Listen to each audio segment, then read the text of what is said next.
Olá, sou Etienne Marcos Rocha, da GPNP, Gestão de Projeto na Prática. Estamos aqui com mais uma entrevista. Hoje, com um amigo e colega do Marista, do segundo grau, Cássio Amorim. Cássio Amorim, ele tem muito tempo de ensino de inglês, só que ele não ensina inglês, né? Ele ensina como se atuar em inglês, né? Então, ele dá aula de inglês para profissionais, né? Ele dá coach, né? De como receber pessoas em inglês. Ele vai contar um pouco dessa história, né? Cássio, muito obrigado mesmo pela sua disponibilidade. Cássio, para começar, conta um pouco como é que foi essa história, né, de você estar trabalhando com inglês dessa forma, não um simples ensino de inglês, mas uma forma de orientar as pessoas como atuar em inglês. Oi, Tiene, obrigado a você, a Gestão de Projetos na Prática, por me convidarem para essa conversa bacana. Vamos lá. Bom, na verdade, assim, o inglês entrou na minha vida, acho que muito cedo, né? Eu sempre gostei de revistas em quadrinhos e tal, e naquela época as nossas revistas eram da Ebal, já disse a minha idade aí, né? E a gente tinha pouca oferta, né? Mas perto de casa tinha uma banca de revista que tinha umas revistas em quadrinho americanas. E eu sempre adorei super-herói, essas coisas, e até hoje eu leio e gosto, né? E aí eu ia lá nessa banca, como elas eram muito mais caras do que as normais, não dava para ficar comprando. Mas eu comprava de vez em quando, eu me lembro que a primeira que eu comprei foi dos X-Men. E tinham muitos super-heróis que eu não conhecia na época e tal. E eu ficava impressionado, eu queria entender o que estava sendo dito ali, né? Porque eu queria saber o nome dos super-heróis que eu não conhecia, dos vilões que eu não conhecia. Isso ficou na minha cabeça, eu preciso aprender. Eu era muito jovem, eu devia ter, sei lá, 10, 11 anos de idade.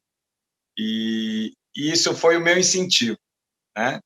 A partir daí, a gente tinha inglês na escola, né? O Marista tinha coisa de inglês, mas eu sempre quis aprender mais, né? Acabei desenvolvendo uma maneira de aprender. Naquela época, a gente não tinha internet, tradutor simultâneo, né? Essas coisas assim, por sinal, são uma roubada em muitos casos, né?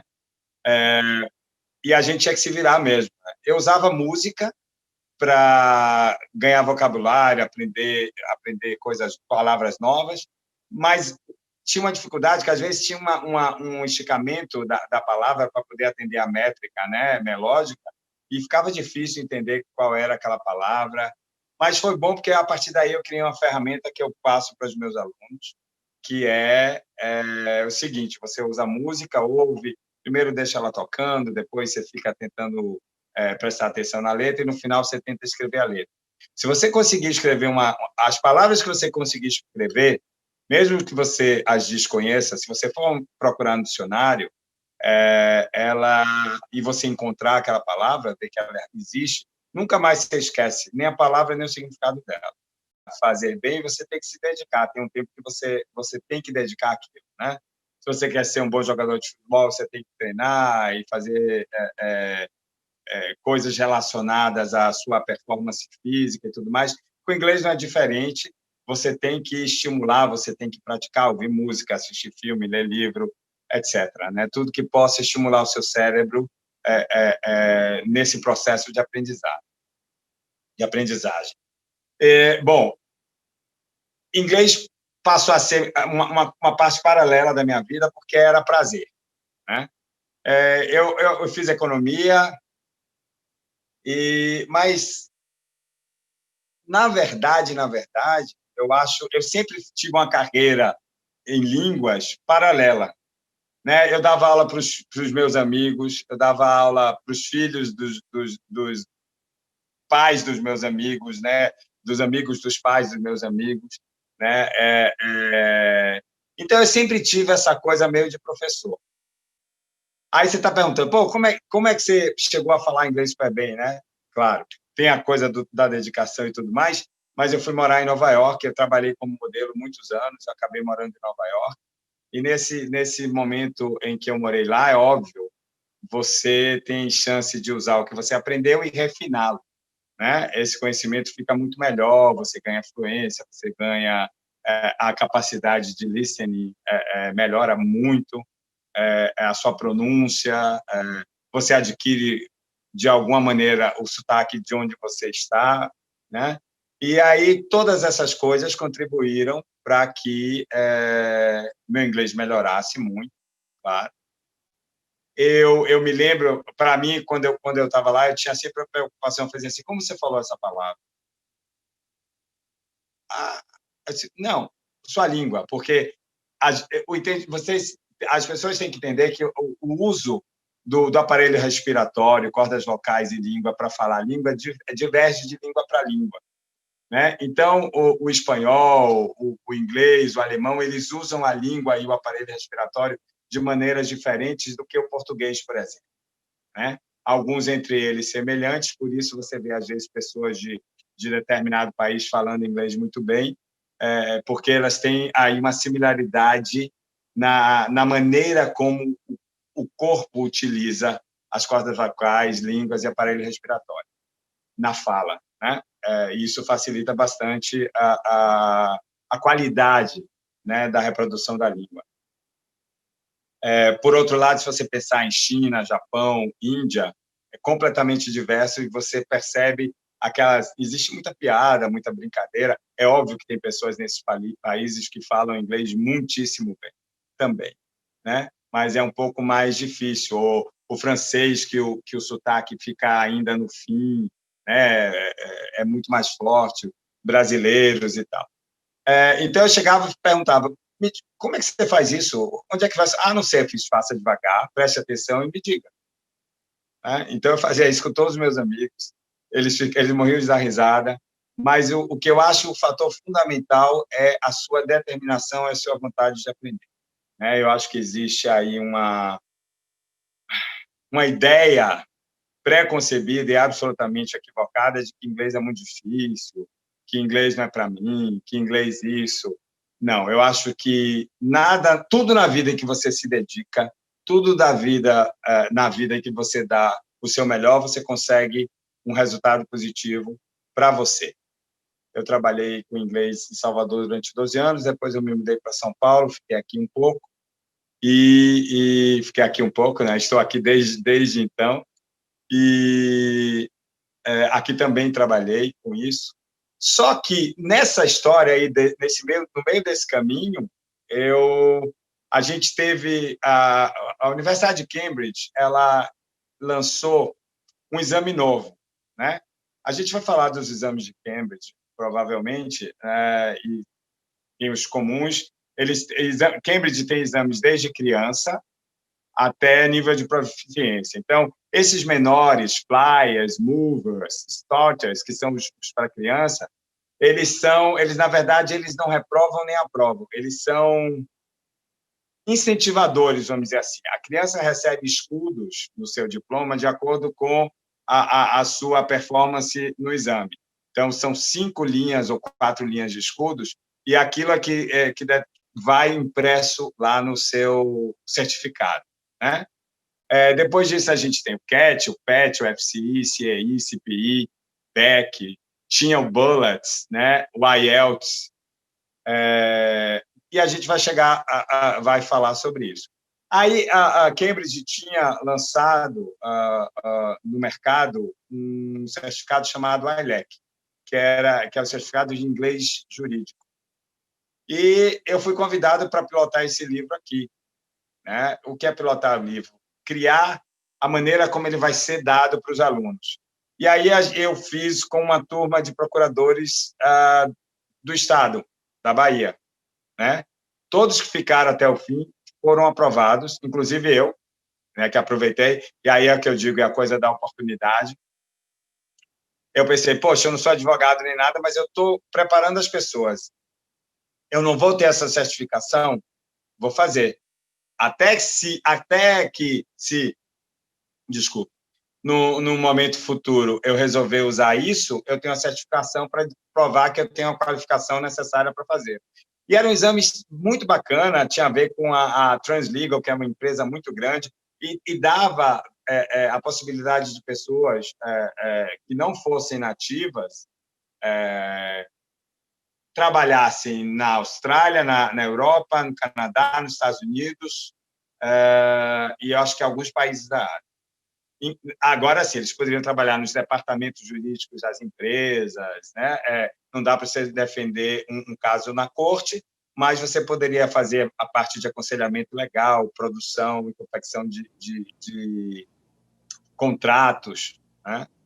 E foi muito bom. E eu me apaixonei. Eu acho que eu sou um advogado meio frustrado, eu devia ter feito direito, e me apaixonei pela possibilidade de aprender e estudar, ou aprender e ensinar inglês jurídico, law, né, de certa maneira.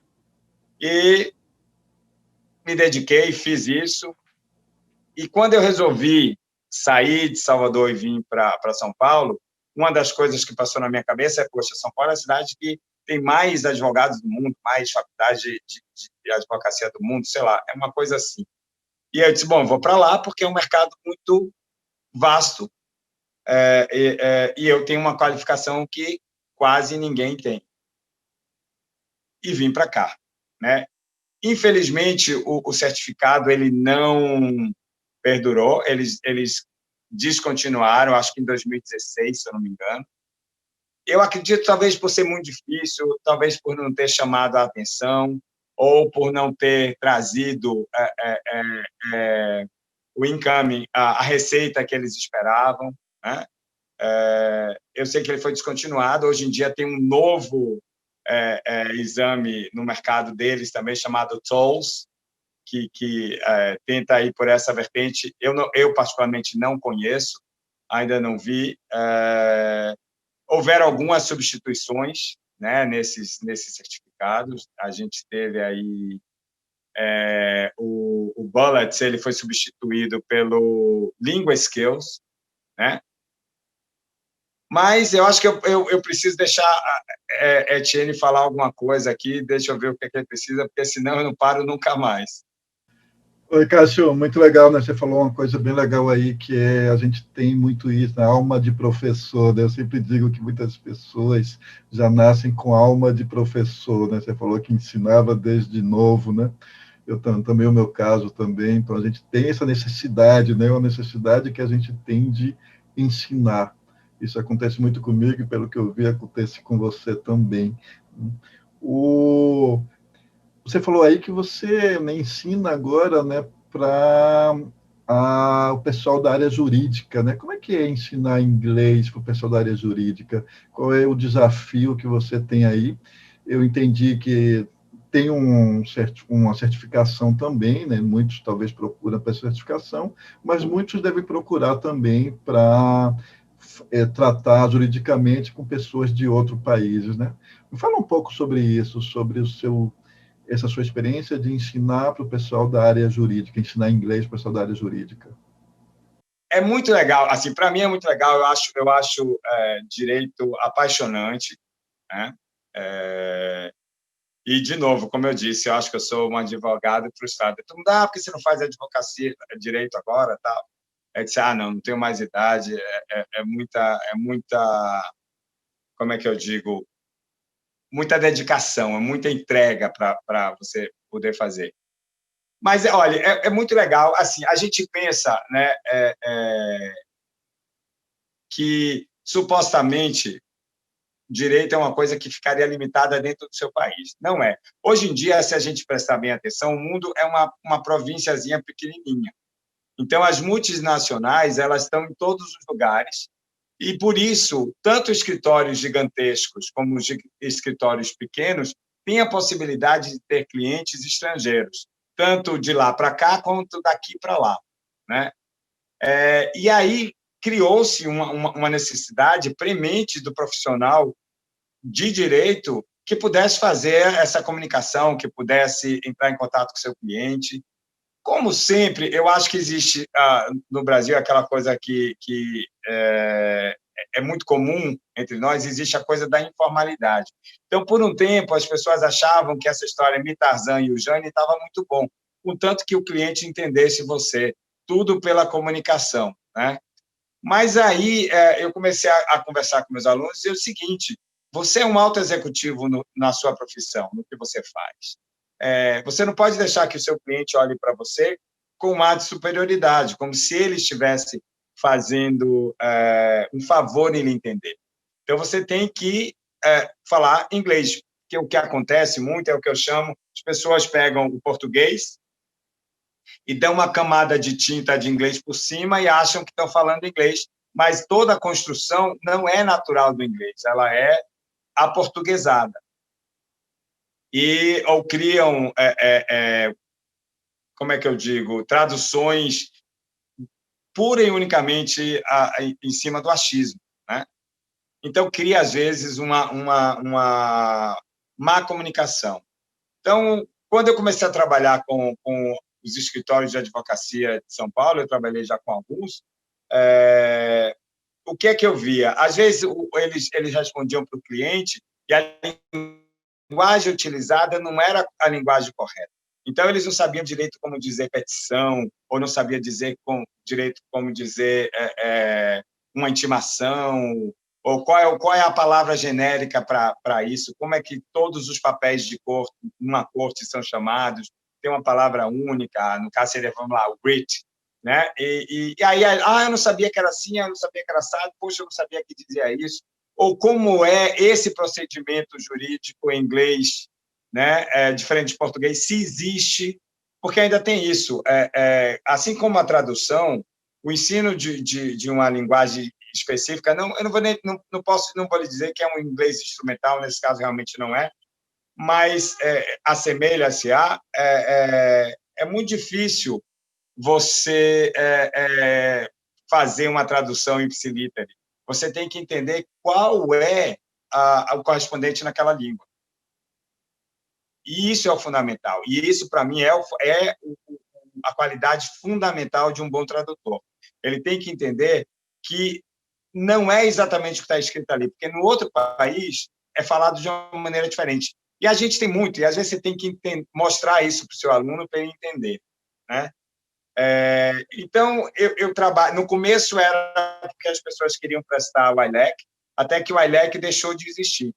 E aí ficou um vácuo, né? Até o TOLS aparecer. E aí, o que é que tinha que fazer? Eu fiz, poxa, agora não existe mais a motivação de ter um certificado internacional emitido pela Universidade de Cambridge, porque eles descontinuaram o exame, né? Mas alguns advogados entenderam que, independente deles estarem buscando uma certificação internacional que entra para o seu currículo, né? Eu até depois vou falar sobre isso, ele é reconhecido pelo governo brasileiro, os certificados de Cambridge são reconhecidos pelo governo brasileiro, e ele entendeu que é muito mais para a sua própria melhoria, né? Para que ele pudesse falar e se comunicar com seus clientes, fazer hoje em dia uma videocall, uma videoconferência, entender as perguntas, fazer perguntas pertinentes, porque a depender do seu cliente, você vai ter ali uma quantidade de jargão que aí a gente poderia chamar do inglês instrumental, relacionada àquela profissão ou àquela função que o seu cliente desempenha, né? Embora você consiga falar inglês, você não domina isso. Ainda tem uma coisa também, de uma certa maneira, eu acho, não é cuspindo no prato que comi, mas eu acho que as escolas de inglês, de uma certa maneira, elas dão muito pouco para o aluno para ele continuar indo, ou então em doses muito homeopáticas. É óbvio que a gente tem alunos que se destacam e são fantásticos, mas isso é muito mais pelo seu próprio talento, pela sua própria disposição, né, do que pela maneira como determinados cursos são criados ou estabelecidos. E eu acho que quando você tem uma possibilidade, que preste atenção, você está lá, você e mais 20 pessoas, ou mais 15 pessoas, ou mais 30 pessoas, numa sala de aula, né? dentro daquela programação do seu semestre, tem as aulas. Por mais que algumas escolas peçam que o aluno faça essa personalização do ensino, o que é muito mais fácil de você gravar, é muito mais fácil de você manter o que você aprendeu, consolidar essa aprendizagem, de uma maneira geral, isso acontece muito pouco, porque não dá para você botar 30 alunos para falar. Por exemplo, eu sempre estava atrasado, porque eu botava todos os meus alunos para falar, botava todos para se comunicar em inglês e prestava atenção. E eu sei que, de uma maneira geral, eu tinha um preço que eu pagava, né? Mas eu sei que, de uma maneira geral, isso não acontece. E aí, quando você tem a chance, e eu acho que quando o aluno descobre que esse fator é importante, você não está lá para tirar a nota para passar no semestre, mas para aprender, acho que muda na cabeça dele, né? Ele fez, gente, isso é um ganho, né? E aí eu peguei isso, como é que eu posso dizer? Eu convenci meus alunos dessa realidade. O ganho é seu. Essa história de você vir para cá estudar para tirar nota é bobagem, né? Então, eu sempre incentivei que eles fizessem os exames, prestassem os exames, porque tem um certificado que serve para a vida inteira. Bom, aí eles simplesmente, se você pensar nessa diferença, o profissional, o cara já tem lá uma carreira basicamente definida, né? Ou ele tem a intenção de ascender, ou ele já está numa plataforma, num patamar que ele tem chance de galgar posições muito maiores, até fora do Brasil. Ou, por exemplo, uma coisa que eu vejo que acontece muito, às vezes você tem uma grande empresa multinacional, ou uma empresa que tem relações brasileira, mas tem relações multinacionais também, contratar um advogado de um escritório para ser o seu chefe de jurídico, ou o seu chefe do departamento de compliance, né? Isso é muito comum. Então, se o cara domina uma, duas, três línguas, é muito mais fácil que ele seja, por mais competente que ele seja, é muito mais fácil que ele seja o escolhido, porque ele tem uma, duas, três línguas, do que o outro, que, por mais competente que seja, provavelmente não será, porque tem vamos dizer assim, o obstáculo de não falar a língua, né? E então eu comecei a fazer isso, eu comecei a trabalhar com esses advogados que querem não só falar inglês, mas entender qual é a linguagem, qual é a maneira correta de se relacionar com os seus clientes. E aí surgem outras coisas, por exemplo, tem uma cliente que está desenvolvendo um projeto super bacana, né? Através das nossas aulas, assim, ela resolveu criar um projeto muito bacana e que leva o inglês junto, né, o inglês jurídico, na carreira de direito, né? E eu acho isso, de novo, a necessidade do profissional. O mercado, hoje em dia, exige que você fale inglês. Inglês é o que a gente chama hoje a língua franca inequivocamente. Não tem como se dizer que a língua franca do mundo não é inglês. Se fala inglês no mundo inteiro. Se você vai na Rússia, você consegue falar inglês. Se você vai na China, na África, aonde você for, as pessoas falam inglês, ou pelo menos alguém fala inglês, né? A recíproca não é verdadeira. Então, é considerada realmente a língua franca. Acho que as pessoas que quiserem ter uma chance no futuro de uma profissão bacana, de uma carreira, de despontar dentro da sua área, ela tem que falar inglês obrigatoriamente. Eu acho que o mundo vai encolhendo cada vez mais. Eu acho que até mais umas duas línguas aí, né, seria importante. Árabe, talvez, né, espanhol, né? E isso eu acho um fator estimulante, vamos dizer. Mas, no Brasil, a gente tem como é que eu posso dizer, meu Deus? Uma mentalidade diferente. As pessoas não levam essa coisa muito assim.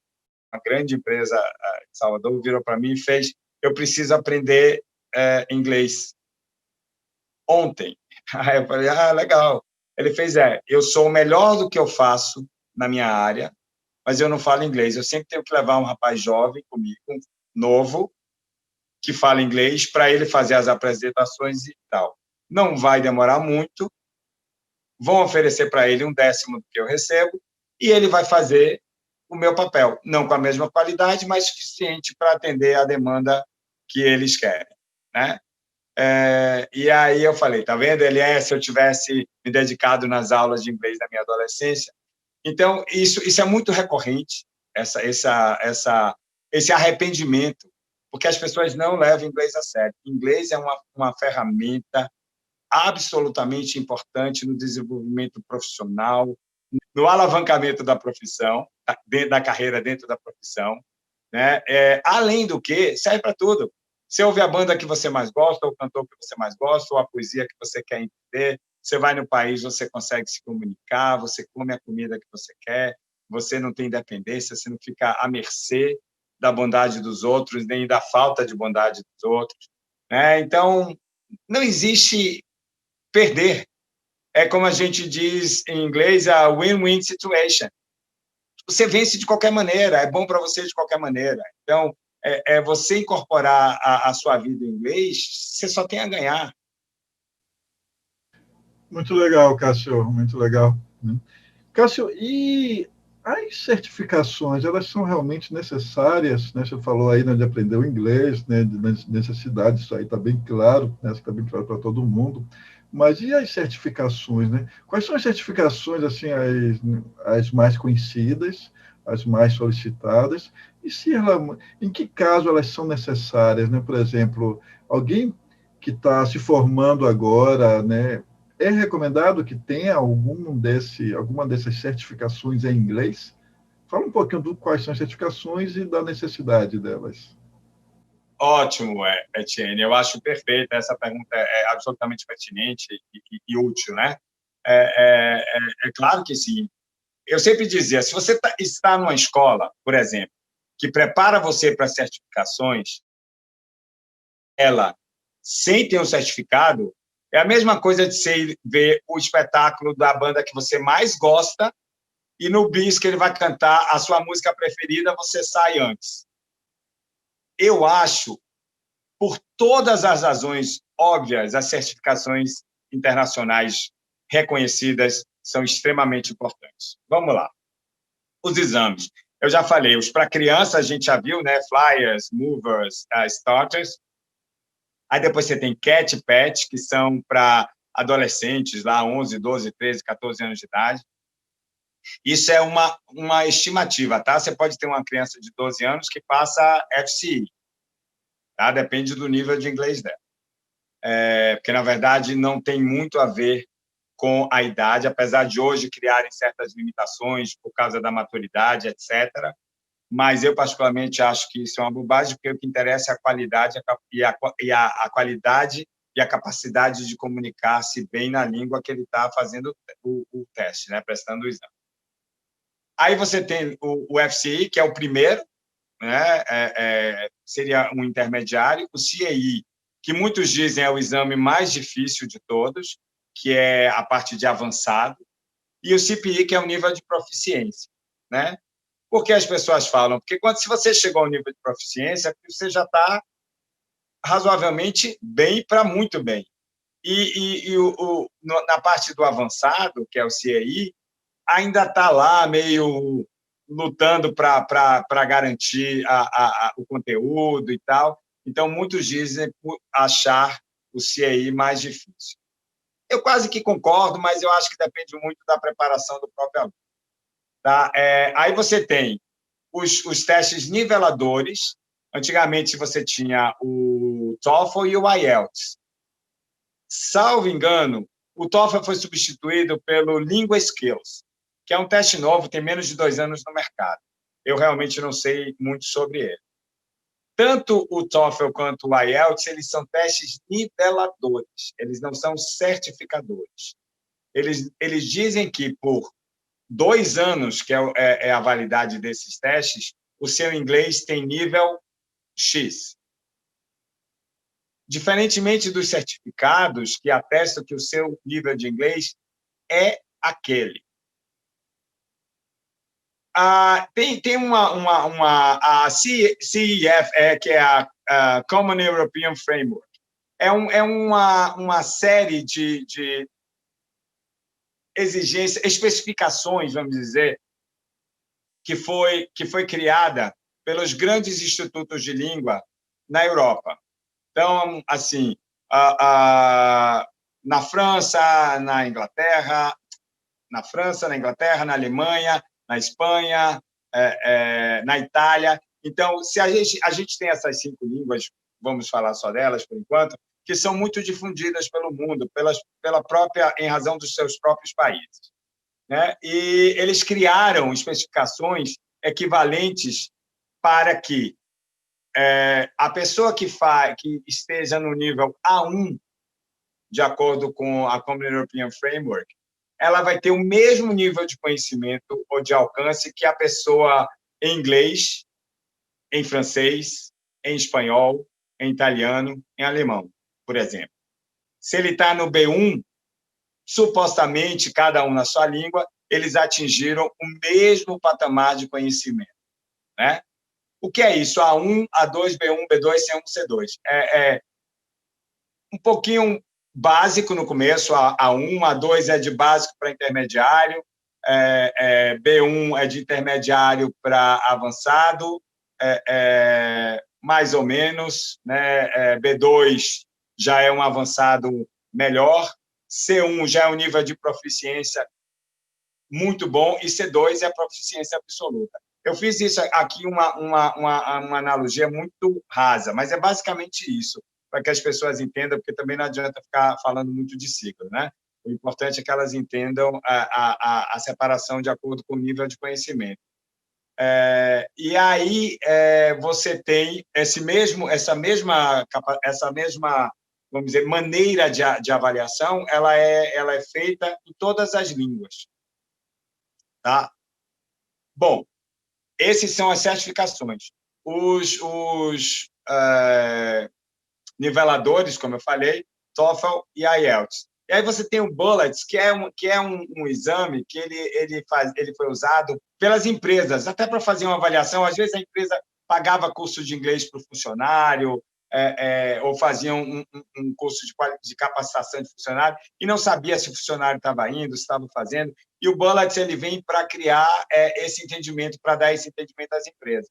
Ele era dividido em 5 faixas. A última faixa é a faixa 5, que é de proficiência, né, que é o CPI, que é o que eu tenho. Eu tenho um Bullets, é um dos títulos que eu tenho, e o meu é de Band 5, porque em alguns exames ainda existe isso.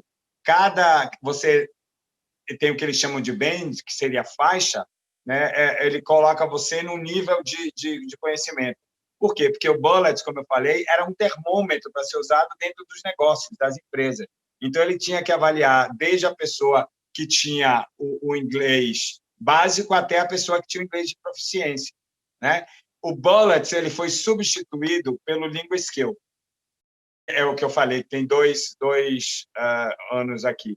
Eu acho que eu me atrapalhei na hora, eu falei TOEFL, mas o TOEFL não foi substituído, me perdoe. O que foi substituído foi o Bullets. Ele agora se chama LinguaSkills. Algum tempo atrás, o que é que acontece? Vamos lá, qual é a diferença aí? Alguns desses exames eles seguem a gramática americana ou britânica. Existe aí um equívoco muito comum, as pessoas acharem assim, é muito engraçado, elas chegam assim, eu prefiro inglês britânico, que é mais correto, né? É mais certo, por aquela razão. E é muito engraçado. Eu digo, não, sabe o que é isso? É que vocês acham que, falando inglês, viram rainha da Inglaterra. Traz aí é inerente ao título de nobreza. E não é verdade, né? Vocês ficam achando que inglês americano é aquele mostrado nos filmes de gangsters, tal, não sei o que lá. Não é verdade, né? A única diferença que existe, óbvio, sotaque, né? Mas a única diferença real são as variações da gramática. Às vezes você tem uma palavra que é com C, no outro é com S, é com Z, no outro é com S. Às vezes você tem uma forma de verbo que é diferente em um da do outro, né? Então você tem essas coisas, por isso que nos exames você tem que escolher se você vai usar gramática inglesa ou gramática americana. Misturar as duas, você é penalizado. A diferença é o TOEFL e o TOEIC, que é um outro que agora usa, que é Test of English International Communication. Ele é para avaliar sua capacidade de comunicar-se. Também é utilizado por empresas no mundo inteiro para avaliar se o nível de inglês dos seus funcionários. O TOEIC e o TOEFL, por exemplo, eles são baseados na gramática inglesa, ou, desculpe, americana, né? Enquanto o IELTS é inglês, britânico, o CPI, o CAE, o FCE, o BEC, o Bullets, todos eles gramática inglesa. Mas não existe isso de inglês melhor, inglês pior. Você não tem que aprender sotaque não se aprende, né? A maneira como você fala, é importante que você tenha o ritmo e a entonação correta. E aí, porque o seu sotaque é inerente a quem você é, né? Se você for morar em qualquer lugar do mundo, você vai adquirir o sotaque do lugar em que você está, né? Em que você está aprendendo aquela língua ou que você vive há 10, 15, 20 anos, sei lá, né? Então, não tem muito isso. Bom, agora com relação aos exames. Hoje, 25 mil, mais ou menos 25 mil universidades e entidades e empresas no mundo aceitam os exames de Cambridge, né? É muita coisa. Então, por exemplo, você quer fazer um curso, você quer fazer um mestrado, um doutorado, ir para uma universidade, você vai precisar de um exame desses. Algumas pedem o TOEFL, o IELTS, outras pedem especificamente FCE, CPI, CAE. Os níveis de acadêmicos, né, os cursos acadêmicos mais sofisticados, eles exigem normalmente, no mínimo, CAE, mas geralmente CPI, né, que é o nível de proficiência, que pressupõe-se que aquele profissional já está num patamar de conhecimento tão elevado que o que ele vai aprender necessita de uma linguagem muito específica e de uma erudição diferenciada de quem vai fazer, por exemplo, começar a universidade. Então, isso é fato. Por exemplo, no Brasil, para a gente aqui, os certificados de Cambridge, eles são reconhecidos em prova de título. Então, por exemplo, você tem na sua prova de título o direito de apresentar até 3 certificados desses certificados de Cambridge que eu falei, independente do nível deles. A eles é dado até 2 pontos por cada título. Então, você pode fazer até 6 pontos na prova de título se você tiver 3 certificados de Cambridge. Então, por exemplo, se você tem qualificações tipo um bullet, que é para sempre, mesmo que ele tenha sido descontinuado, o seu título vale, né? Um bullet, se você tem um CPI e um CAI, você vai ganhar 6 pontos garantidos. Tá? Então, isso é maravilhoso, porque pode ser a diferença entre você conseguir a vaga ou a outra pessoa conseguir. Né? Eu sempre disse isso, gente, vocês têm que investir, porque essas coisas, elas, do nada, num determinado momento, elas podem ser exatamente o que faltava. Né? Então, com relação às certificações, eu acho isso importantíssimo.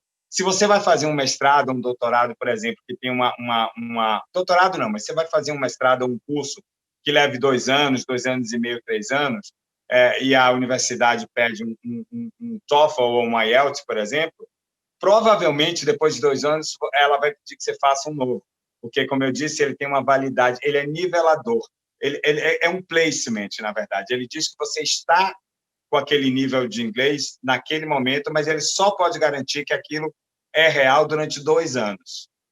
Né? E aí ele pode lhe pedir para que você faça um novo exame para continuar fazendo o curso. Então, gente, realmente eu acho que é importante. Se você quer, na sua carreira, crescer na sua carreira, não é difícil. As pessoas têm essa ideia preconcebida de que inglês é uma coisa difícil. Inglês não é uma coisa difícil, inclusive porque existe aí um vocabulário gigantesco no latim e inglês, que são palavras que, para nós, são absolutamente fáceis. Por exemplo, worry, a gente pensa, poxa, anglo-saxão, difícil, como é que eu vou lembrar isso? Aí, em inglês, nesse chamado vocabulário latinesco, como eu digo informalmente, não existe isso, tá? A palavra seria preoccupy. Poxa, preoccupy para preocupado é muito parecido. E você tem outras palavras, tipo similar, embark, disembark, familiar, sei lá, tanta coisa, muitas palavras parecidíssimas em português. Tem que prestar atenção, porque tem o que a gente chama de falso cognato, que é a palavra que ela existe, ela é muito parecida com o português, ou quase igual, né? Mas ela tem significados absolutamente diversos. Por exemplo, pretend, intend, né? Intend, em inglês, é você ter a vontade de fazer. Pretend é você fingir, né? E aí, intend não é entender, que seria understand, e pretend não é fingir, né? Pretend seria fingir, e não pretender, querer, ter a intenção de fazer. Então, existem essas pequenas, vamos dizer assim, tentativas de rasteira da própria língua, mas que são muito fáceis de serem superadas e entendidas. Eu acho que inglês é uma língua muito objetiva, né? Se você pensar, por exemplo, a gente tem palavras que são substantivos que foram transformadas em verbo pela sua própria utilização, pela constância nessa utilização. Por exemplo, Google. Hoje em dia você diz, ele Googled me, né? A pessoa foi lá, botou o nome da pessoa no Google e fez a pesquisa. Então, isso é muito bacana da língua, né? Porque não é essa coisa aleatória como aqui, que, por exemplo, a gente vê as pessoas pegam uma palavra em inglês e tentam transformar em português, sendo que nós temos essa palavra em português. Por exemplo, printar. A gente é imprimir, né? Eu não consigo entender por quê, né?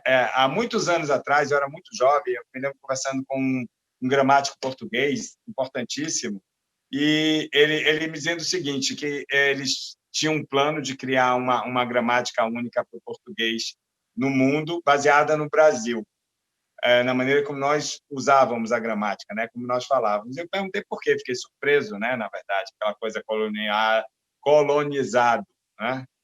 Aí ele diz pelo seguinte, vou dar um exemplo muito simples. Inglês é um esporte que surgiu e foi definido como tal na Inglaterra. Então, toda a linguagem atribuída ao inglês, ao esporte, é em inglês. Em Portugal é a mesma coisa. Offside, goalkeeper, corner, né? E no Brasil, não. Imediatamente se criou um novo vocabulário para atender às nossas necessidades. Então, offside virou lateral, goalkeeper virou goleiro, corner virou escanteio, né? E eles achavam isso uma coisa fascinante, a riqueza com que a língua portuguesa se comportava. Hoje em dia, eu acho que, infelizmente, como a gente perdeu um pouco a coisa do valor, isso se inverteu. Então, hoje em dia, fazem um movimento inverso, que eu acho de uma pobreza gigantesca, mas, infelizmente, é isso. Cássio, muito legal essa explicação que você deu aí sobre as certificações. Quando você falou aí sobre o Pretend e o Intend, eu tive um projeto, né, que tinha, na equipe desse projeto, tinha brasileiros e tinha americanos, e a gente mandava muito relatório para lá, né? O pessoal daqui fazia muito relatório para lá. E eu sempre lia os relatórios dos brasileiros, né? Porque várias pessoas que sabiam inglês, se comunicavam, falavam inglês até melhor do que eu, mas eu encontrava muitas falhas escritas, né? Então, eu encontrei essa falha, exatamente essa falha aí que você falou do pretend, né? Eu lembro, eu falei, não, isso aqui não pode passar, né? Então, né? Quando você falou pretende, entende, eu lembrei logo desse, né? Aliás, quando você falou antes, né? Você falou sobre os falsos cognatos, eu pensei logo nesse caso, né, desse relatório que saiu com o Pretende, né, e assim, ia Nossa, causar uma má impressão, né, ia causar uma má impressão, né, nós fingimos que... já pensou, nós fingimos, epa, peraí, brasileiro, que você ainda tem essa coisa, né? Brasileiro, olá, fingindo, peraí, presta atenção. Né? Mas Em legal isso. inglês tem umas arapuquinhas dessas, sabe? É, Por exemplo, bellow e below. A diferença é um L só.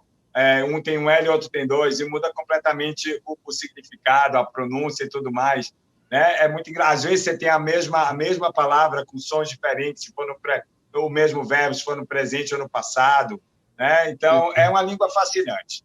Cássio, quando eu me lembro também de outra coisa, quando eu entrei como estagiário numa fábrica, o pessoal ria, falava muito, né? Tinha um gerente lá, né? Que o pessoal contava muito essa história, né? Que quando o gerente estava aprendendo inglês, né? E quando alguém bateu na porta da sala dele, né? Ele falou between.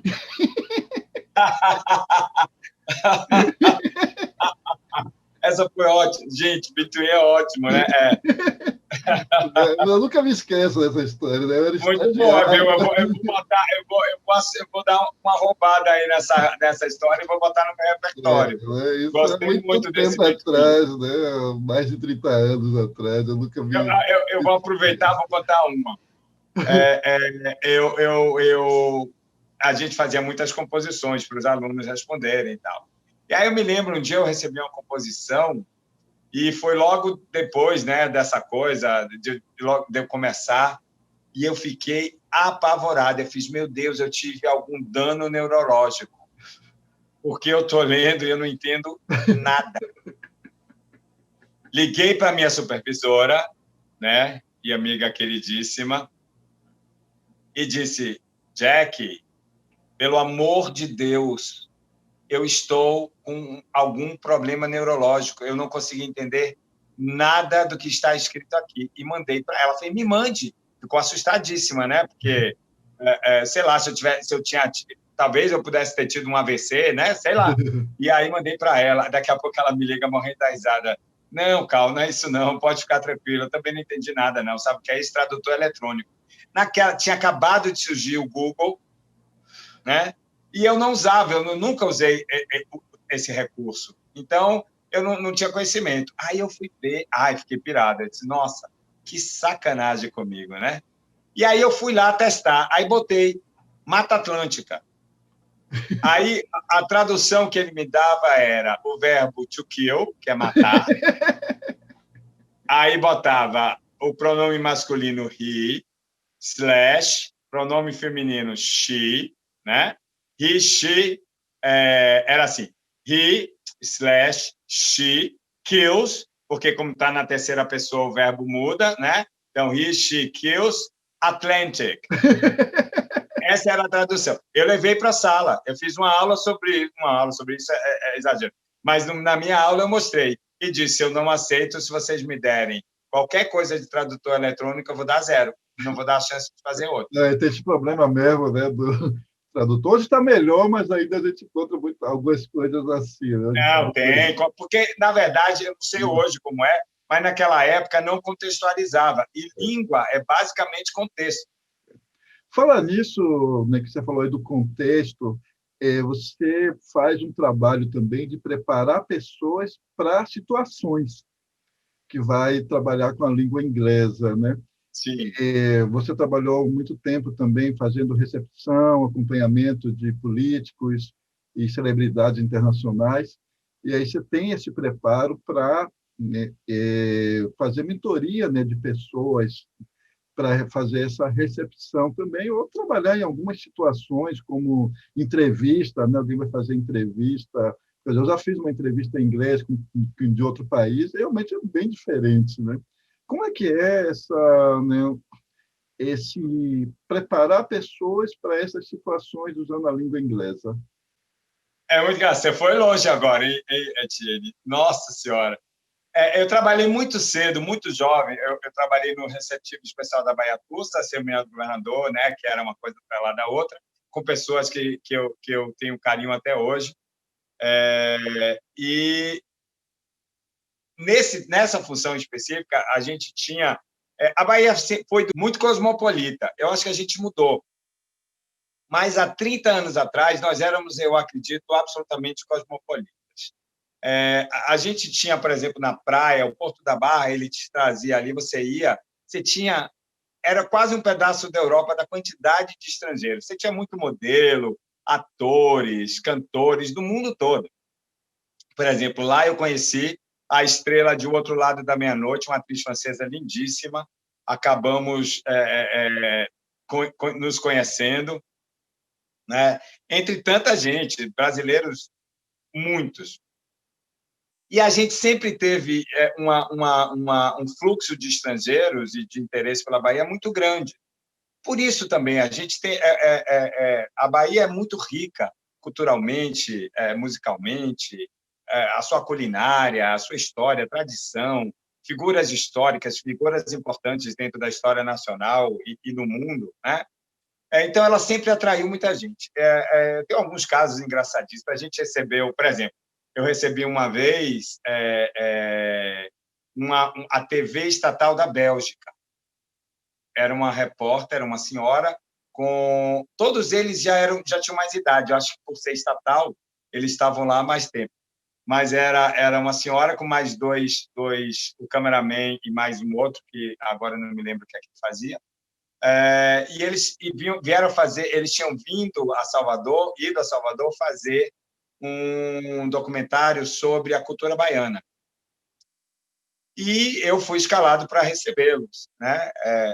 Na época eu falava um pouquinho de francês também, junto com inglês, então Bélgica, né? E aí, Cássio, você vai, tal, não sei o quê. Eu fui. E eles queriam fazer isso. E o que é engraçado é que, assim, a primeira coisa que eu disse para ele, olha, a minha função aqui é fomentar a cultura do meu estado. Vocês vão mostrar o que é real. Que eles queriam ir sabe aqueles terreiros de candomblé de cinema, né? Aquelas coisas. E eu disse, não vou te levar numa coisa dessa, vou te levar num lugar bacana. E aí eu tive a sorte de conseguir levá-los ao terreiro da Casa Branca. Seu Agnello era o ogã da casa, e ele fez uma explanação sobre a história do candomblé absolutamente linda e deslumbrante, maravilhosa.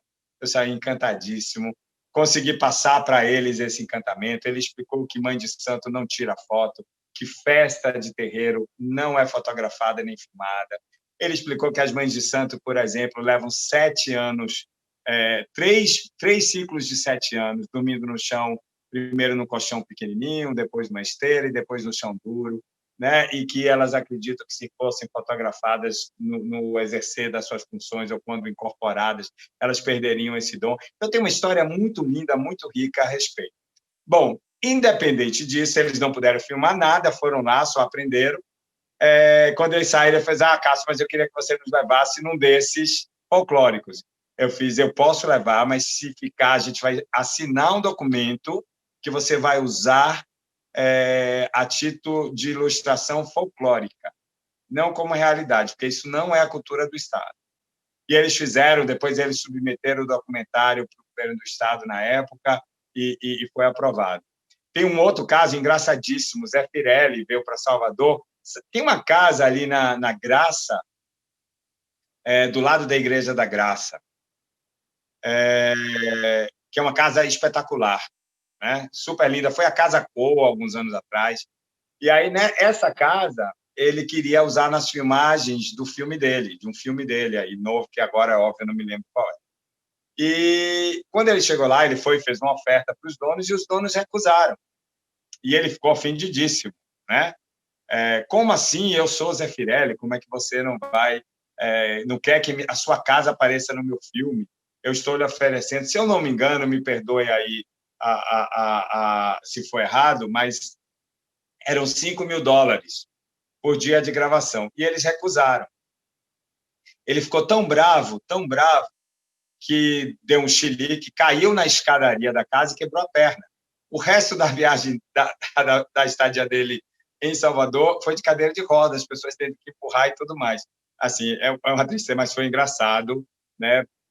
porque foi a consequência do piti que ele deu ali na coisa, porque, poxa, ele queria usar a casa e a pessoa recusou. Então, tiveram coisas engraçadas. Eu fui, uma vez, veio um primeiro-ministro primeiro-ministro de um país africano, primeiro-ministro, Cássio, ou era presidente? Bom, não lembro agora. E aí o país falava Iorubá, e ninguém falava Iorubá, mas Iorubá é uma língua muito forte em Salvador, né? Por razões óbvias. E aí me escalaram para fazer esse receptivo. E eu resolvi estudar Iorubá. Tinha um centro de línguas afro-orientais no Garcia, se eu não me engano. E eu fui lá para o Museu Afro e fui estudar e procurei na internet palavras, expressões. Passei lá 20 e tantos dias estudando, não sei quantas horas por dia, para poder fazer, sei lá, uma deferência, né, a ele chegando ali e tal. Aí, faltando uma semana para ele chegar, eles disseram que não queriam contato com ninguém que não fosse da raça negra. E eu não fiz o atendimento, eu não fiz o receptivo deles por causa disso, né? Então, eu acho engraçado, porque tinha todo um esforço, toda da minha parte, uma tentativa de ser gentil, na verdade, eles simplesmente não queriam, qualquer que fosse deles, não queriam, né? Mas eu me lembro que, na época, eu fiquei muito bravo. Mas são coisas, né? Muito interessante. Eu acho era muito legal fazer isso. Tinha vamos dizer assim, um retorno muito grande. É claro, já a pessoa você vê muito jovem, apesar de eu nunca ter sido muito coisa de ser fã de A nem de B, mas era legal você ver aquelas pessoas e tal. Às vezes chegavam eles iam para o Maître René, né, ali em Taparica, e depois vinham a Salvador, faziam uma visita. A Sofia Loren fez isso, se eu não me engano, né? O tempo é cruel, mas a gente teve foi um momento muito bacana. A gente conseguiu fazer algumas coisas bem legais aí, para mim, para o meu crescimento, meu entendimento, foi muito legal. E, Cati, como é que é hoje preparar pessoas para essas situações? Porque não basta saber somente a língua, né? Você mesmo contou vários casos aí que não é só saber a língua, mas é só saber falar, né? Mas tem que entender um pouco a cultura do país, a cultura da língua também. Como é que é esse seu ensinamento, né?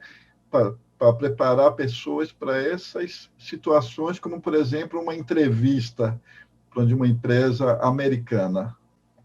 Bom, isso é bastante específico, né? Assim, por exemplo, eu tive que estudar um pouco de protocolo internacional por causa do recebimento dessas pessoas. Aí você vai, por exemplo, no jantar na casa, né, do cara que está lhe recebendo, ou de um oficial do governo, e aí você olha para uma peça que você acha linda, um quadro, uma escultura, sei lá, uma peça de arte ou de decoração. Se você insistir no seu olhar para aquilo, o dono da casa se sente compelido a lidar, e provavelmente ele não vai fazer negócio com você, vai romper relações e nunca vai lhe chamar. Mas ele se sente compelido, porque ele se sente constrangido, porque você gostou tanto daquela peça e ele tem que lidar, né?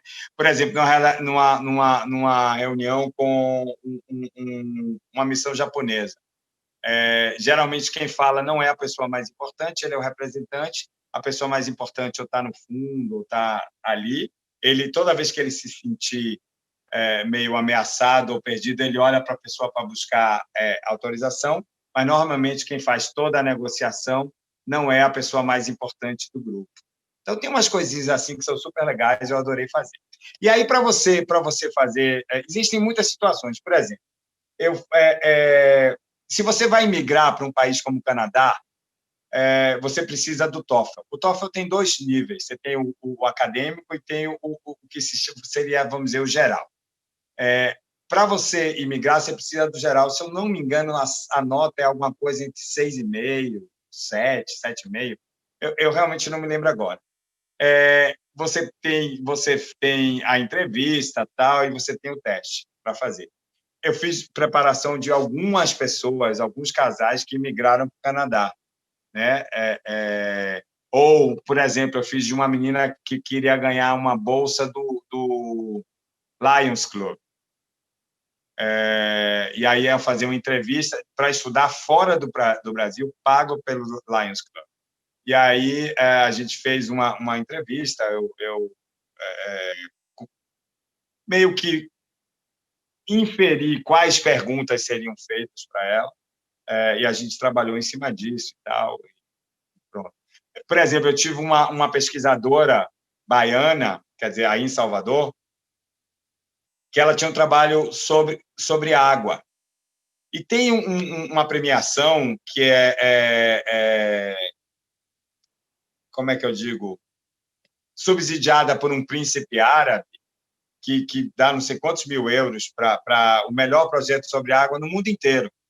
E ela ia fazer essa apresentação para ele, né? E aí eu criei toda uma zona de conforto, né? Até com algumas piadas, algumas interferências, para que ela pudesse receber algumas perguntas, para que ela pudesse falar tudo, e fizesse essa apresentação. Ela fez a apresentação, ela ganhou em segundo lugar, né? Aí depois ela resolveu fazer uma flotilha com o marido para a Croácia e não entendia, né, da linguagem. Aí eu tive que estudar um pouco de linguagem de navegação para poder preparar eles para sozinhos pegarem um barco e poderem navegar e ler os instrumentos, se comunicar com outros barcos. Então, assim, isso é quase um inglês, um inglês instrumental, porque ele tem, a gente usa ali o inglês específico para aquela função. Numa entrevista de emprego, é basicamente a mesma coisa, só que é muito mais controlado. Por quê?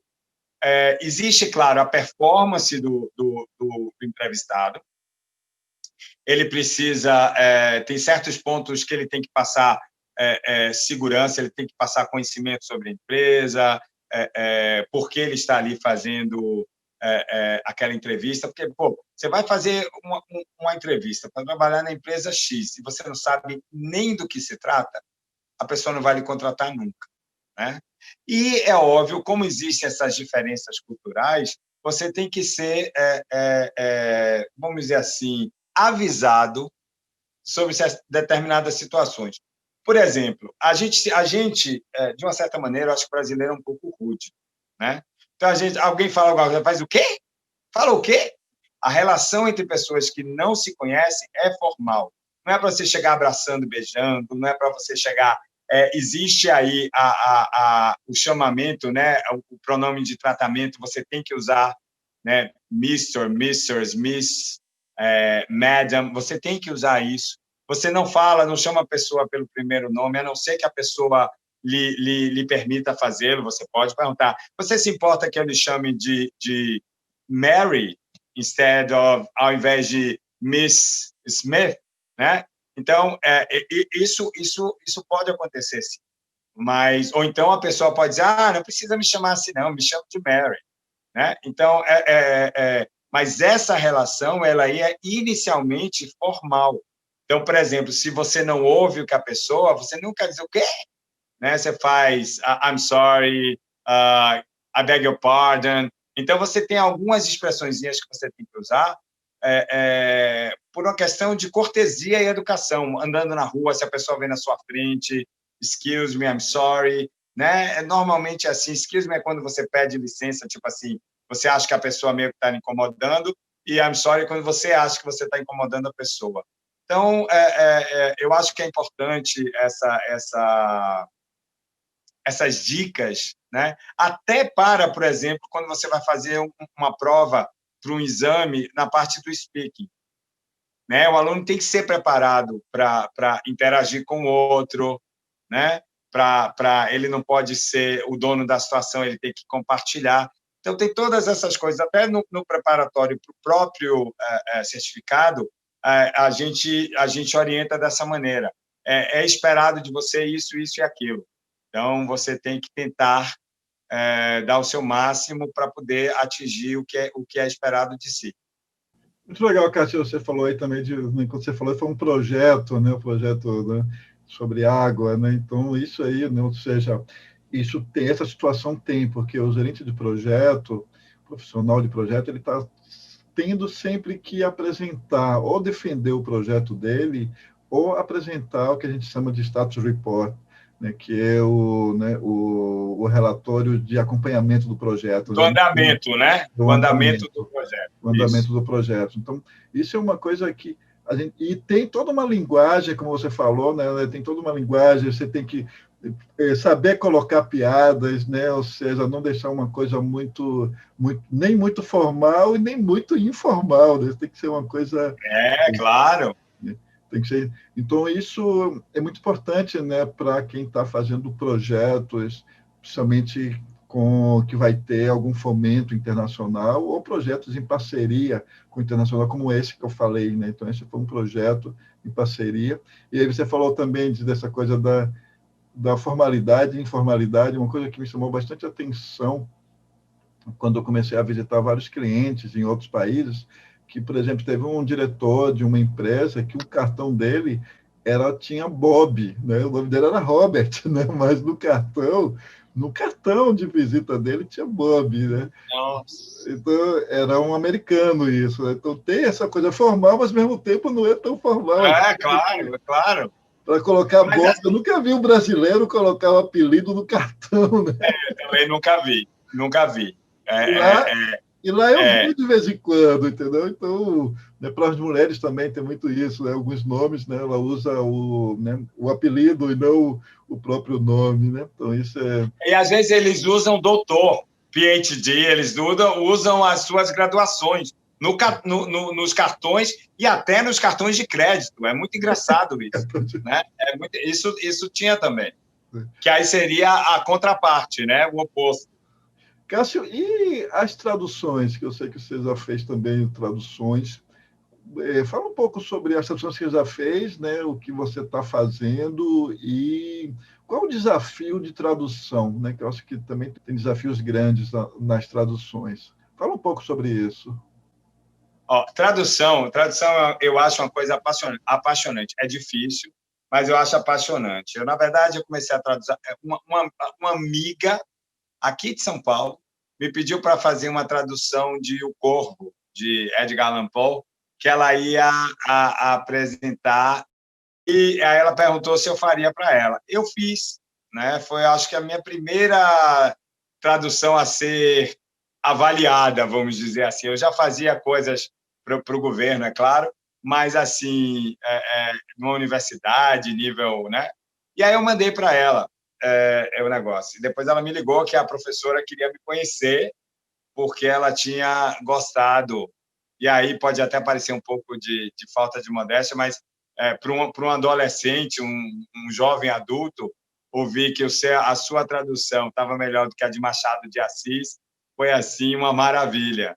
Né? E eu fiquei encantadíssimo, porque o que eu descobri, eu já faço tradução, poxa, uns 30 anos, pelo menos mais, né?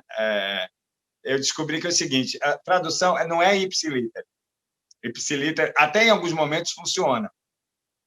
Mas, vamos dizer assim, o fundamental, o essencial na tradução é você entender qual é o correspondente na outra língua e vice-versa, na sua língua e no outro, né? Se for tradução ou versão.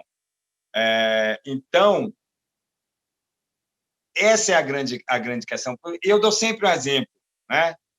Vamos lá, se você fala obrigado em português, a sua resposta é de nada. Né? Já pensou se você for fazer ipsiliter aí, você ouviu lá, vai dizer o quê? From nothing or whatever, nothing, whatever. Né? Você tem outras expressões, você tem never mention, don't even mention, you're welcome, né? Que é provavelmente a mais comum. Mas, por exemplo, existia antigamente, hoje em dia é muito pouco usado, eu até tenho visto de vez em quando o ressurgimento disso, o much obliged, que é daí onde saiu o nosso muito obrigado, acredito eu. né? Porque existe em inglês, é válida essa expressão, much obliged, né? Mas é muito pouco usado, como, por exemplo, how do you do? Só a rainha da Inglaterra fala how do you do, né? Se alguém lhe pergunta how are you? Tudo bem que ainda usa, mas tem tantas antes, what's up, what's wrong, what's new, what you've been doing, what you're doing. Então, você tem muitas variações que você usa, not bad, pretty good, whatever, né? Então, você tem muitas maneiras de fazer esse diálogo sem necessariamente ser aquele que você viu nos livros e que até hoje os professores insistem em ensinar aos alunos, enquanto a língua é uma coisa absolutamente efervescente e volátil, ela muda, né? E é importante que você ensine para o seu aluno novo essa variação, ou essa linguagem nova, até que ele entenda o outro. Por exemplo, eu sempre tento ensinar aos meus alunos as diferenças entre britânico e inglês, até para que, se aparecer, quando apareçam, ele saiba identificar que é real, que não é erro. Porque senão ele vai pensar que é erro. Ele me ensinou errado, tá vendo? Essa aqui é com C, mas era com S. Né? Então, e é óbvio que você sabe que o aluno está sempre querendo pegar o professor na rasteira. Né? E aí eu, graças a Deus, tenho cuidado de mostrar os dois lados dessa mesma moeda. Então, eu acho que se você prestar atenção em como a língua ela se apresenta no país para o qual você quer fazer a tradução, por exemplo, poxa, tem coisa, um dia desse eu me peguei falando uma coisa que eu digo, gente, se um estrangeiro ouvir isso, ele não vai nunca entender, porque não faz o menor sentido, é muito nosso, né? Vamos lá, vou dar um exemplo pobre, que agora, infelizmente, eu não consigo me lembrar. Mas, assim, uma coisa simples. Tem uma gíria que é barril. Se você falar isso, gente, se for traduzir isso literalmente, é impossível para o estrangeiro entender o significado. Tudo bem, é uma gíria, mas isso se repete no nosso linguajar, na nossa coloquial, no nosso dia a dia. Tem muitas coisas que nós falamos corriqueiramente que fazem sentido para a gente, mas o estrangeiro ele não vai entender, porque ele não consegue imediatamente ou de imediato fazer o contexto, ou a adequação de contexto. Então, a tradução tem que fazer, porque ali não existe uma interação entre o agente e quem ouve, né? Existe ali uma comunicação que tem que ser direta e objetiva. Quem lê o que você escreveu. Então, você tem que ter o cuidado de transportar para o papel essa comunicação, né? E aí, esse exemplo de how are you, you're welcome, thank you, you're welcome, né? Como é que você vai traduzir, por exemplo, você vai dizer, você é muito bem-vindo, obrigada, você é muito bem-vindo, né? Então, você tem que fazer essa adequação, né?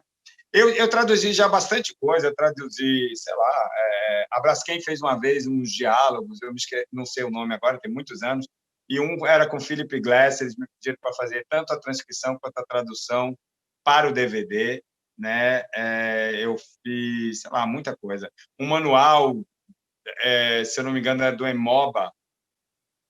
Eu já fiz vários DVDs, campanha de produto estético, tese de doutorado, de mestrado, abstract de cor. Eu fiz um interessantíssimo. É um trabalho de uma pesquisadora, de uma doutora da UFBA, sobre que ele reunia moda, arquitetura e imagem, se eu não me engano. A gente fez esse trabalho, foi um trabalho árduo, mas ela foi, eu acho, a única profissional que voltou para mim e me disse, veio me dar os parabéns, porque, na verdade, você sabe, quando toda obra de tradução pertence ao tradutor, você tem direitos autorais sobre ela, né? que ela é criação sua. E ela veio me falar e dar os parabéns, porque o trabalho dela entrou para os anais do Congresso, foi um congresso, se não me engano, em Barcelona, e por causa dele ela foi convidada para dar palestra em mais 3 ou 4 países, né? E foi muito bacana, eu me senti muito orgulhoso. Eu já fiz, por outro lado, agora eu estou fazendo, quer dizer, já tem bastante tempo, está meio parado, mas eu vou retornar porque é absolutamente apaixonante. A tradução de um livro sobre Isadora Duncan, que era uma mulher extraordinária, 250 mil anos à frente do tempo dela, com uma percepção da vida, uma concepção de vida absolutamente diversa de tudo que era vigente na época. Inteligente, brilhante, talentosíssima, visionária. É muito bacana. É muito mais um prazer do que alguma coisa. Esse projeto está meio parado, mas é a minha sobremesa. Eu vira e mexe, eu pego ele e faço um capítulo, uma coisa, é muito legal. Eu gosto da tradução, é exatamente isso, é você ser capaz de mostrar para o outro, para fazer com que o outro entenda a sua cultura e vice-versa, que a sua cultura entenda o outro. Eu acho que isso talvez para mim seja a coisa mais encantadora do trabalho de tradução. Muito legal, Cássio. Cássio, você tem falado o tempo todo aí de palavras em português que traduz, né, para o inglês. E a gente tem, por exemplo, principalmente no mundo agora dos negócios, né, do business, a gente fala muito alguns termos em inglês que poderia estar falando em português, né, mas a gente fala inglês como mindset, né? Então hoje todo mundo usa mindset, ninguém usa mais pensamento, né? Como é que você, né, vê isso, né? Como é que é esse uso do inglês para coisas que tenha o correspondente em português, que a gente poderia estar falando em português, mas a gente fala em inglês, e muitas vezes isso ele não é nem tradução exatamente de como é feito lá fora, na outra língua. Como é que você vê isso? Olha, eu acho, causar um linchamento público dessa pessoa aqui, porque eu sou absolutamente antagônico a esse tipo de conduta. Guardadas as devidas proporções, e eu vou explicar por quê. Quando você tem... Eu dei um exemplo mais cedo, né, de como a nossa língua era rica, que pegou um esporte em que todas as informações eram numa língua diversa da nossa, e nós conseguimos criar um vocabulário absolutamente novo e coerente para aquele esporte no país, né? Isso é fantástico. Agora, quando você tem uma pessoa que pega realize em inglês, na maioria do contexto em que ele se insere, é de que se dar conta de. Para a gente, esse realize, que usaram como realize, é realizar, que seria accomplish, né? Executar, né? Conseguir fazer. Então, português é uma língua linda demais para a gente ficar fazendo esses trabalhos de açougueiro na língua, no meu entender, né? Então, eu acho de uma falta de necessidade, uma absurda. Não tem o menor, por exemplo, você dizer que vai printar alguma coisa, como você tem a palavra imprimir, né? Você vai resetar, eu até entendo, porque, de novo, internet é uma coisa que foi criada e todo o jargão e toda a linguagem é em inglês. Eu consigo entender a ação de resetar alguma coisa, começar de novo. Se você tem uma palavra que você pode transformar em português e ela vai comunicar corretamente, eu não vejo nenhum problema, né? Mas você tem que printar. É tanta coisa assim que eu vejo. Startar. Eu acho, me perdoem, absurdo, né? Você tem que começar de novo. O português é uma língua lindíssima. A gente tem que ter orgulho. Eu acho que a língua determina a nação. O elo que forma uma nação é a sua língua, e o português deveria ser mais respeitado pelos brasileiros. De novo, lembra lá, guardadas as devidas proporções, às vezes, por exemplo, em áreas muito específicas do manual, Uma vez eu estava traduzindo um manual que era de essa área de perfuração e essas coisas todas. Então, tem muitas coisas lá, e eu falando, o cara, mas a gente diz assim. Então, eles pegam o substantivo e transformam em verbo aportuguesado para cumprir a necessidade da falta da língua. Isso é inventivo. Nesse sentido, funciona, porque você não tem como qualificar todos os seus funcionários que vão lidar com aquilo, inclusive porque alguns deles provavelmente fazem uma função que não necessariamente seja uma função intelectual que exija isso, né? Então, é muito mais da repetição. Então, eu acredito que seja muito mais efetivo isso que aconteça dessa maneira. Então, eu não vejo problema, porque aí a utilidade é clara. Mas, quando nós temos palavras tipo começar, imprimir, e você fica criando essas bobagens, eu acho um absurdo. Eu acho que vem aí da noção de ser colonizado, de achar que tudo em inglês é mais bacana. Eu me lembro que eu li aqui em São Paulo um artigo, uma vez, não sei se foi na revista da Folha de São Paulo, eu não leio mais a Folha de São Paulo, mas na época se lia, tinha uma matéria falando que os paulistas acreditavam que os nomes dos prédios em inglês ou francês tornavam os prédios mais chiques. Por isso que eles tinham essa coisa, né? E eu dizia, gente, tem coisas tão lindas, tem prédios tão lindos, com nomes lindos. O prédio não vai ficar mais chique porque o nome é Maison whatever, né? Ou Golden Pond, entendeu? Não faz mais chique nem nada. Mas existe essa coisa meio colonizada, de inferioridade, talvez, não sei, não consigo entender. De novo, a língua portuguesa é uma língua lindíssima. Se você precisa fazer uma adaptação para que a comunicação aconteça, eu não vejo problema algum.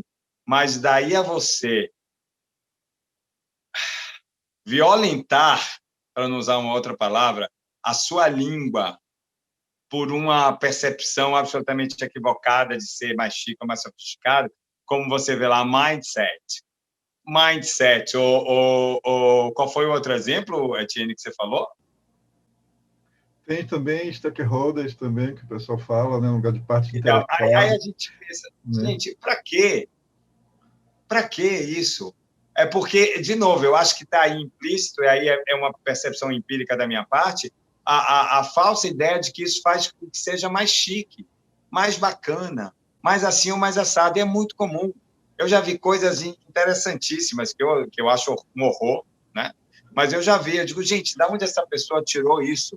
Como é que ela acha que isso agrega algum valor ao que ela está dizendo, né? Eu, particularmente, olharia essa pessoa com muitas restrições, né? Eu não acho que agregue absolutamente nada, pelo contrário, denota aí uma falta de identidade muito grande, né? Isso atrapalha. Nas minhas aulas de gestão de projeto, eu sempre dou os dois termos, né? Então, eu sempre falo, por exemplo, sponsor e patrocinador. Uhum. Eles, como você falou, né? Já é um inglês instrumental aí, né? Porque isso é como é tratado muitas vezes. Quando você falou stakeholder, ele é tratado dentro, mas se você for ver fora da gestão de projeto, como você mesmo falou, ele é uma outra coisa, né? Mas dentro da gestão de projeto, ele é o equivalente a partes interessadas. São as pessoas que são envolvidas no projeto, né? Que elas impactam de alguma forma no projeto ou são impactadas pelo projeto.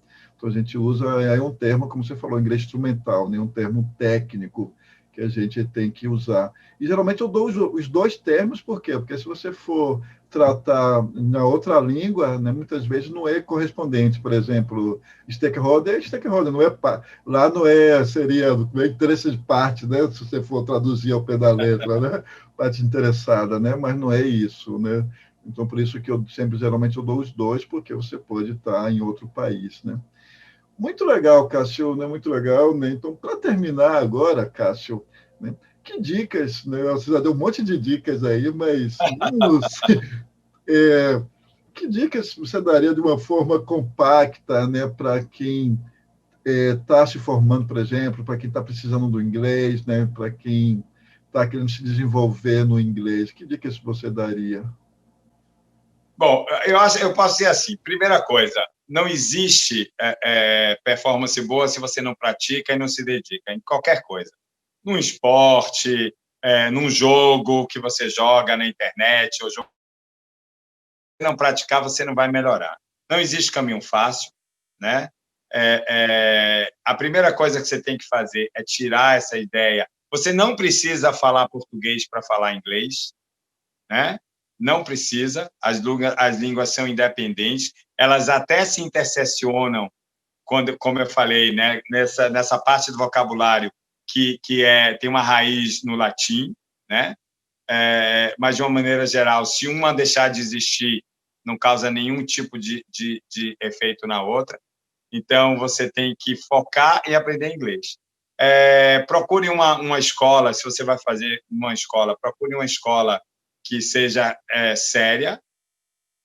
Coloque na sua cabeça que você vai aproveitar esse momento que você está se dedicando a isso para transformar num ganho para a sua profissão, num ganho para a sua profissão, né? Então, transforme isso num certificado internacional validado e reconhecido no mundo inteiro, né? E porque, assim, isso dá a você, de novo, a possibilidade de se reinventar em algum momento, de escolher, de decidir se você quer imigrar para um país de língua inglesa, se você quer arriscar, você pode aceitar uma promoção ou um cargo em um país de língua inglesa, ou às vezes até num país de língua diferente, mas que, como eu falei, a inglesa é vista como língua, né? Eu acho que talvez seja isso. Muito legal, Cássio, muito motivante, né? Então, normalmente as pessoas têm medo do inglês, né? Então, né, não é para ter medo, é para enfrentar, e nem isso vale para qualquer idade, né? E enfrentar o inglês, e como você falou, né? E se virar, procurar, né? Uma escola, um profissional, porque hoje tem muita... Claro, o profissional, a aula particular. Porque para a aula particular, o aluno precisa ter muita disciplina. A aula particular, a dificuldade, o problema não é com o professor, basicamente, é com o aluno. Porque o aluno tem que ter a disponibilidade. Porque, às vezes, hoje eu estou com dor de barriga, eu estou cansado, estou com dor de cabeça, bebi ontem, né? E assim, não tem idade. Eu posso dizer, hoje, eu dou aula para uma aluna de 10 anos e um juiz de 89. Né? Entre os meus alunos, eu tenho esses dois opostos, né? Para mim é extremamente gratificante os dois. Muito legal, Cássio. Cássio, muito obrigado mesmo por disponibilizar seu tempo aí de falar um pouco sobre o inglês na vida profissional, né? Gostei muito mesmo, né? Eu acho que você passou muita, de uma forma didática, né? Passou muita informação boa para o nosso público. Muito obrigado mesmo, Cássio. Tiene, eu fico muito feliz, espero que tenha podido ajudar de alguma maneira, e fico grato a você por esse convite, a gestão de projetos na prática, né, por ter me aguentado aí esse tempo todo nessa entrevista. Muito legal, foi um prazer enorme, e tudo de bom para você e para as pessoas que vão assistir. Até mais, até uma próxima entrevista. Obrigado.